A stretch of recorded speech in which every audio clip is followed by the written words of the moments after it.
How can a single material completely change a civilization? Seriously, think about it.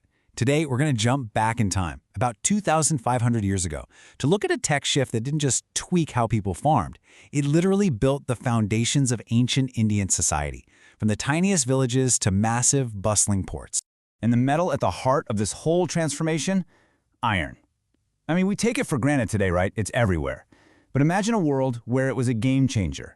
Its widespread use was the spark, the real catalyst for one of the biggest shakeups in the subcontinent's history. And believe it or not, it all kicked off with two pretty simple but revolutionary tools. On the left, you've got the iron axe. This thing could tear through dense forests, opening up huge new areas of land for people to live and farm. And on the right, that's an iron plowshare. It was tough enough to break up heavy, rich soil that was impossible to work before. Put these two together and bam, you've got a full-blown agricultural revolution on your hands. All right, so let's dig into exactly how this new iron tech laid the groundwork for everything, and I mean everything that came next. This is the key number to lock in your brain. Now, people have been using iron for a while, maybe starting around 3,000 years ago. But it was about 2,500 years ago that its use just exploded.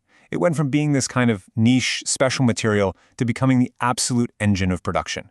And that, right there, changed the entire course of history. So what's the first big domino to fall?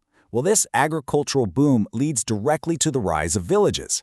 Villages that weren't just surviving, but thriving. For the first time ever, communities could actually produce enough extra food to support big kingdoms and growing populations. But, how did they manage all this new potential? It all came down to this really clever feedback loop. See, kings needed taxes, right? To pay for their armies and build their forts. So to make sure that tax money kept flowing, they started planning and funding huge irrigation projects. We're talking canals, wells, massive tanks.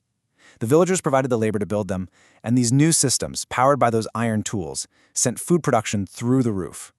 This meant a steady food supply for everyone, and of course, a steady stream of tax revenue for the kings. It was this perfect, self-reinforcing cycle of growth.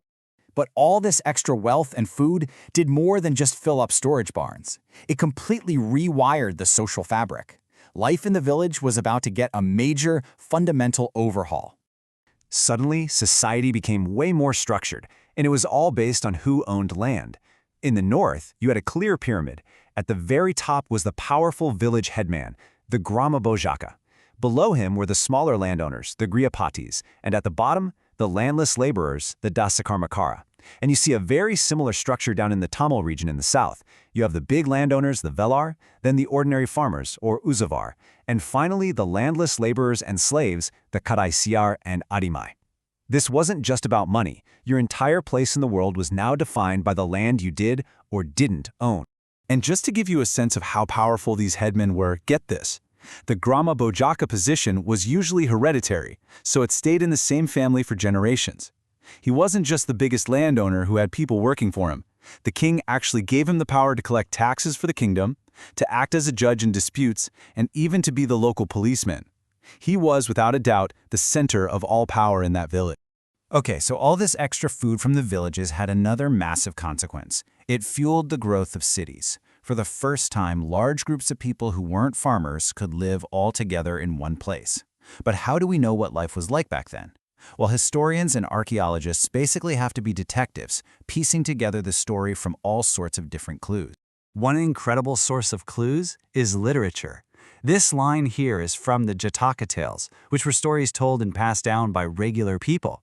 And in this one short sentence, we get an amazing snapshot of city life.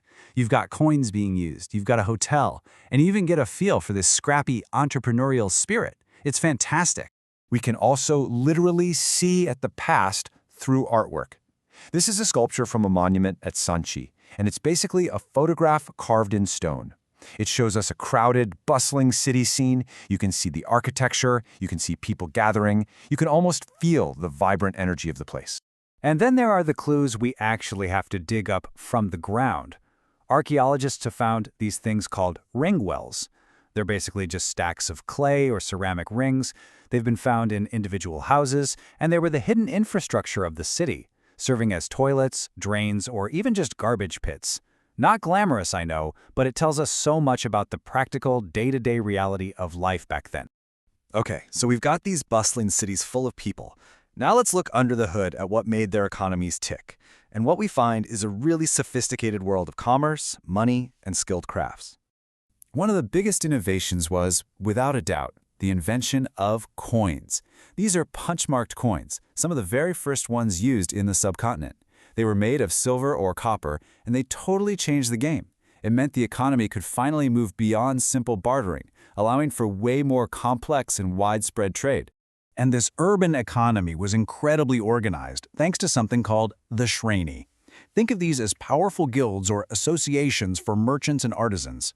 But they were so much more than that.